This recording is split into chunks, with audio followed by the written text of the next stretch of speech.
கொஞ்சம் கொஞ்சமாக Pandian show serial சூடு பிடிக்க ஆரம்பிக்குது. நிறைய பாசிட்டிவான ரெஸ்பான்சஸ், கமெண்ட்ஸ் எல்லாமே வர ஆரம்பிக்குது. முன்னாடிலாம் தங்கமயில் மாட்டணும்னு நினச்சவங்க தங்கமயில் மாட்டணும் தான், ஆனாலும் அதை தாண்டி மற்ற விஷயங்கள்லாம் நல்லா இருக்குது அப்படின்னு கொண்டு பேச ஆரம்பிச்சிட்டாங்க. இது ஆனால் அப்படியே ஆப்போசிட்டாக பார்த்தீங்கன்னா, சிறகடிக்க ஆசையில் எவ்வளோ விஷயங்களை கொண்டு வந்தாலும் ரோஹிணி மாற்றம் தான் முக்கியங்கிறாங்க. ஏன்னா ரோஹிணி அந்தளவுக்கு ஒரு கம்ப்ளீட் வில்லியாக இருக்கிறதுனால. ஆனால் இங்கே தங்கமயில் சில சமயம் பாசத்துக்கு ஏங்குறாங்க, சில சமயம் நல்லாவும் நடந்துக்கிறாங்க, சில சமயம் கம்ப்ளீட்டாக பார்த்தீங்கன்னா தான் இருக்கணுங்கிறதுக்காக மற்றவங்களை கவுத்து விட்றது கூட தயங்கிறது இல்லை. ஸோ இந்த மாதிரி பல ஒரு மிக்சடான ஒரு ஆளாக அவங்க இருக்கிறதையும் பார்க்க முடியுது.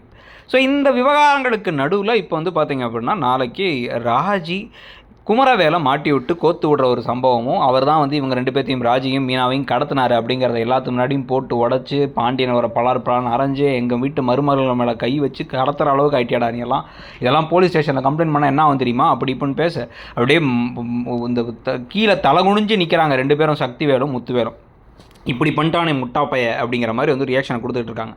இப்போ இந்த குமரவேல் அடிபட்ட பழிதிக்கிறதுக்காக ரொம்ப நல்லவர் மாதிரி இப்போ நடித்து, அரசியை எனக்கு பிடிச்சிருக்கு, அரசியை நான் கல்யாணம் பண்ணிக்கிறேன், அதை வச்சு நம்ம ரெண்டு குடும்பமும் ஒன்று சேர்ந்துரும், இத்தனை நாள் பகைக்கு ஒரு தீர்வு கொண்டு தரலாம் அப்படிங்கிற மாதிரி மட்டும் ஒரு ட்ராமாவை போட்டு பாட்டிக்கிட்ட தூண்டி விட்டால், பாட்டி இந்த விஷயத்தை கோமதிகிட்ட பேசி ரொம்ப நாள் கழிச்சும் அண்ணனுங்களோட பேசுகிற வாய்ப்பு, ரெண்டு குடும்பங்கள் சேரும் வாய்ப்பு அப்படிங்கிற வசனத்தெல்லாம் பேச, இதை நம்பி இவங்களும் உடனே சரி சரி சரின்னு ஏற்கனவே அண்ணனை நம்ம கூட பேசினா போதுன்னு உங்கள் மனசுக்குள்ள ஒரு ஆசை இருக்குது, என்ன இருந்தாலும் பிறந்த வீடுன்ட்டு.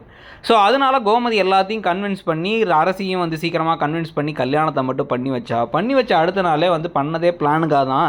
இதுக்கப்புறம் வாழ்க்கையில் எப்படி நிம்மதியாக இருக்கேன்னு பார்க்குறேன், நீங்களாம் எப்படி நிம்மதியாக இருக்கீங்கன்னு பார்க்குறேன் அப்படின்னு குமரவேல் கொஞ்ச நாளாக வில்லனாக சுற்றுறது. ஆனால் கொஞ்சம் கொஞ்சமாக அவங்க ரெண்டு பேத்துக்குள்ள அன்பு மலர்ந்து பழிவாங்கணும் நடந்த கல்யாணம் நிஜமான கல்யாணமாக உருமாறுறது அப்படின்னு அரசிக்கும் குமரவேலுக்கும் ஒரு முக்கியமான ஒரு ஆங்கிள் ட்ராக்கை கொண்டு போகிறதுக்கான வாய்ப்புகள் இருக்குது. அதுக்கு நடுவில் ராஜி எந்த சூழ்நிலையில் கதிரை கல்யாணம் பண்ணாங்கிறது எல்லாத்துக்கும் தெரிய வருது, தங்கமயிலுடைய தில்லாலங்கடி வேலைகள்லாம் எல்லாத்துக்கும் தெரிய வருது அப்படின்னு மல்டிபிள் திருப்பங்கள் அடுத்தடுத்து நடக்கிறதுக்கான வாய்ப்புகள் இருக்குது. ஸோ அந்த கதை போகிற போக்கையும் பற்றி, குமரவேல் அரசி திருமணத்தை பற்றியும் கருத்து என்னங்கிறத சொல்லுங்கள். தேங்க்யூ.